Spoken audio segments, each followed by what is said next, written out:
Well, it was just so wonderful growing up sailing the Snipe at Diamond Lake with one of my best friends. She and I would take turns skippering and crewing on my boat. At that time I had an Emmons, which was a beautiful wood Emmons. And we had a lot of fun. Of course, we really enjoyed beating the guys. The Snipe is a friendly fleet, and also we find that in the sunfish, of course. That's what attracted us to that fleet of sailing too, that class of sailing. But I just found that people were very good sports and hardly any protests. A lot of, I mean, people sail by the rules, but they're not out there to get you by the rules. I remember hearing people say, what happens on the boat stays on the boat, or something like that. But you do have to be friends both on and off the water.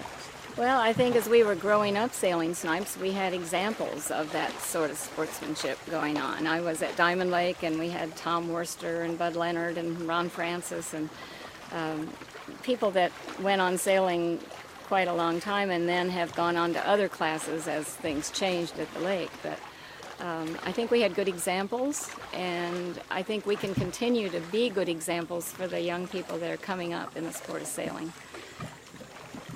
I have to admit that at the last Masters, when we raced in Atlanta in the light air, it was a little hard on the knees. Certainly it's better when you're younger than I am now, but it continues to be doable, and it's just, I guess, because you're sitting close together, it's a team effort, and you work together on the heel of the boat and the tactics, and you have to trim together and get along quite well when you're sailing a Snipe.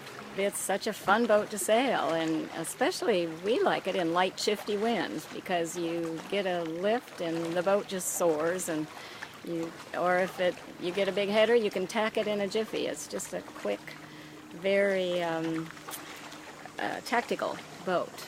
And you know, there have been a lot of new classes come up along the way, and they're good too, but you can't beat a Snipe for sailing with a crew and the camaraderie.